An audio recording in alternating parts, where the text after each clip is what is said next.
Hi, I'm Clifton Warren, and welcome to the Top Producer Podcast, Stagnation.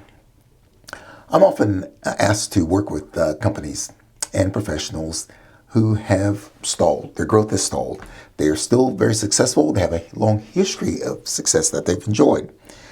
But at the moment, things aren't going the way they want them to.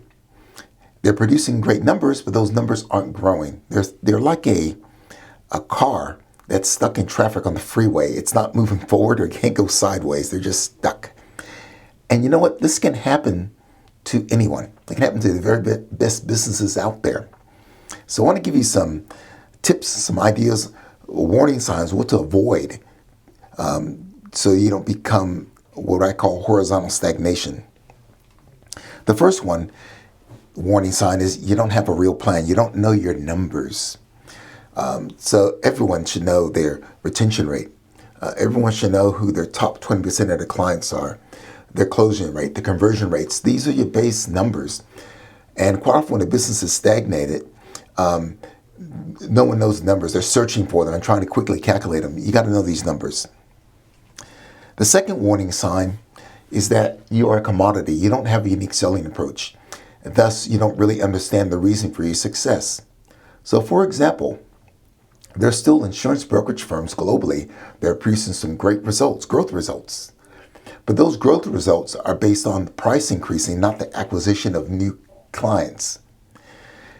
And thus their sales velocity is starting to head in the wrong direction. So you got to know the reason for your success and have a unique approach that allows you to continually attract your desired clients. Warning sign number 3. You have too many part-time clients. These are clients that could be doing more business with you, should be doing more business with you, but there's no plan in place to address that. Their revenue per client is lower than what it should be.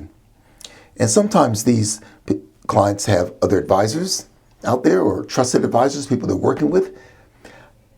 Or other times, there's simply unexplored opportunities that no one's really sat down and had a discussion to.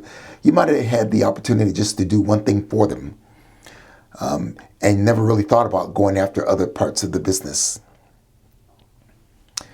Warning sign number 4, you're operating in the wrong markets. The markets have gone backwards. So for example, the taxi industry in the last 7 years is blindsided by Uber. So the value of licensing taxi licenses has plummeted. The same applies to newspapers and publishing industry. They've been blindsided by specialty sites in real estate and employment and so forth. So you always need to make sure that your markets that you're operating in are not consolidating, going backwards, and that you're developing new niche markets and becoming a dominant player in those new niche markets. And finally, the 5th area is poor self-management. This is a big cause that I see. Number 1, you've enjoyed success in the past, but for some reason, you've strayed off the ranch and you're not spending as much of your productive time on selling as you should. So in other words, you used to spend 80% of your time on selling. Now it's dropped down to 40% because you got really busy and focusing on other stuff. Your business is now based on activity, not results. Activities, how many phone calls you can make. The results is we want to grow by X number of percent. And so the best out there are focusing on the results. And they realize and understand their 80-20 rule, 80-20 focus, that 20% of their activity is going to generate 80% of their results. Horizontal growth, horizontal stagnation can happen anywhere and anytime. But if you keep an eye on it and you're diligent and regularly, at least on an annual basis, keep an eye on your business. As they say, keep your eye on the donut, not the hole, and you will always be able to produce and grow regardless of the market, regardless of the economy. I'm Clifton Warren. Thanks for listening.